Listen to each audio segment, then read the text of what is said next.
Mwanda, good afternoon to you. So what's the situation this lunchtime?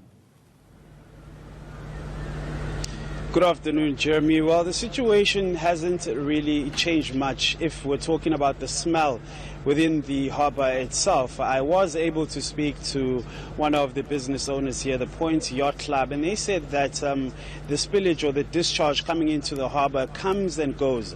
We were expecting that the pump would have arrived on Monday, and indeed that was the case. It did arrive, it was installed, and there wasn't any spillage into the harbour last night. However, one of the pumps which had absorbed all of the pressure while the others were offline then also collapsed, and that caused then another issue with regard to that pump. However, there is a pump that is currently working, and it would seem as though there's no more debris and sewage coming into the harbour itself. However, the water is quite stagnant.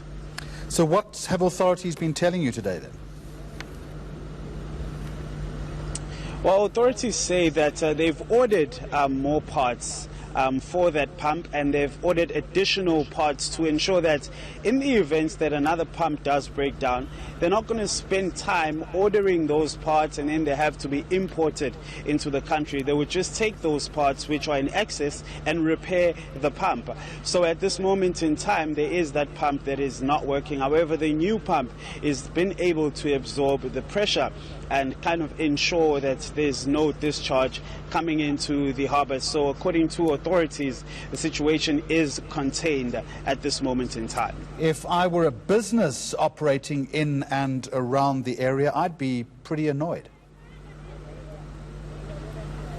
So the harbour is a bit divided into two sections, Jeremy. You've got the section of the Point Yacht Club, which is on my right. I'll ask my colleague to just pan and show you that side. So you've got the area on my right-hand side. Now that is the area that is most affected. And why is that? So the businesses on my right-hand side, the Point Yacht Club has had to close one of their restaurants because of the smell. Now, the sewage or the spillage is not going into other parts of the harbour, such as the side on my left-hand side, and there's the KZN Royal Yacht Club. They're not affected, reason being the water is stagnant and it's only affecting the area on my right-hand side. So that is the only business that is affected in terms of the smell. When you move around the harbour, the issue is not persistent. Historically, with me knowing the harbour, you've never really had crystal waters at the harbour, and one of the reasons I'm told for that is because of pollution. It's because of the situation with the with the climate changing, the fact that a lot of the issues that persist in the harbour are as a result of debris and pollution coming from the city itself and coming into the harbour. So the harbour hasn't really had much of a history having crystal clear waters. The water has always been murky. And it's something that is quite evident with this issue, and it has been exacerbated by the sewage spilling into the harbour itself. All right, Mwanda Keswe in Durban, thank you very much indeed.